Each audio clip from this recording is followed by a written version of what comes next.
নমস্কার বন্ধুরা, আজ আমি আপনাদের একটি অসাধারণ গল্প শোনাবো। ত্যাগের গল্প, ভালোবাসার গল্প, পরিবারের গল্প। আপনাদের পরিচয় করিয়ে দিচ্ছি অনির্বাণের সাথে। অনির্বাণ পশ্চিমবঙ্গের একটা ছোট শহরে খুব সাধারণ একজন মানুষ। কঠোর পরিশ্রম আর নিষ্ঠায় বিশ্বাসী। তার পরিবারকে সুন্দর জীবন দেওয়ার স্বপ্ন দেখতেন, কিন্তু বন্ধুরা, স্বপ্ন পূরণের একটা দম থাকে। অনির্বাণ দিনরাত পরিশ্রম করতেন, একাধিক কাজ করতেন, অনেক সময় খাওয়া দাওয়া ঘুম পর্যন্ত ছেড়ে দিতেন। হাতে ঘষা লেগে ক্ষত হয়ে যেত, চোখে ক্লান্তি থাকতো, কিন্তু মনোবল কখনো ভাঙতো না। যা কিছু কামাতেন সব জমিয়ে রাখতেন। নিজের সুখের আগে সন্তানদের লেখাপড়ার কথা ভাবতেন। একদিন ভাগ্য অনির্বাণের পরীক্ষা নিল। তার স্ত্রী গুরুতর অসুস্থ হয়ে পড়লেন। চিকিৎসার খরচ অনেক বেশি।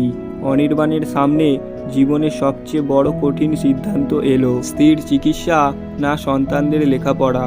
বন্ধুরা, এইখানেই আসল ত্যাগের মাহাত্ম্য। অনির্বাণ তার বাবার কাছ থেকে পৈতৃক সূত্রে পাওয়া ছোট জমিটুকু বিক্রি করে দিলেন।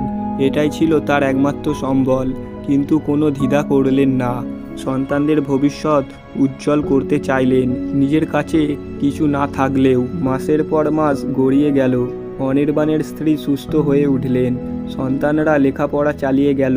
অনির্বাণের ত্যাগ বৃথা গেল না।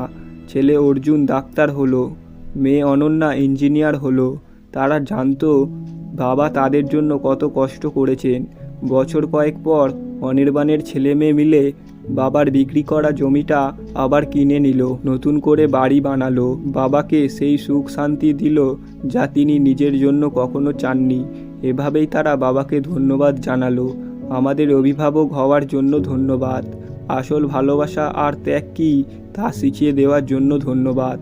বন্ধুরা, অনির্বাণের গল্প শুধু একজন মানুষের গল্প নয়, এটা প্রতিটি পিতামাতার গল্প যারা পরিবারকে সবার আগে রাখেন। এটা সেই নীরব যোদ্ধার গল্প যারা ত্যাগের মাধ্যমে পৃথিবীকে সুন্দর করে তোলেন। তাই আজ এইটুকু সময় নেবেন আপনাদের মা বাবাকে স্মরণ করার জন্য। তাদের জড়িয়ে ধরুন, বলুন তাদের ভালোবাসেন, কারণ প্রতিটি সফল সন্তানের পিছনে থাকেন একজন পিতা বা মাতা যারা অনেক ত্যাগ স্বীকার করেন। ধন্যবাদ বন্ধুরা, শোনার জন্য। প্রেরণা রাখুন, কৃতজ্ঞতা রাখুন, আর মনে রাখবেন পরিবার সবার আগে।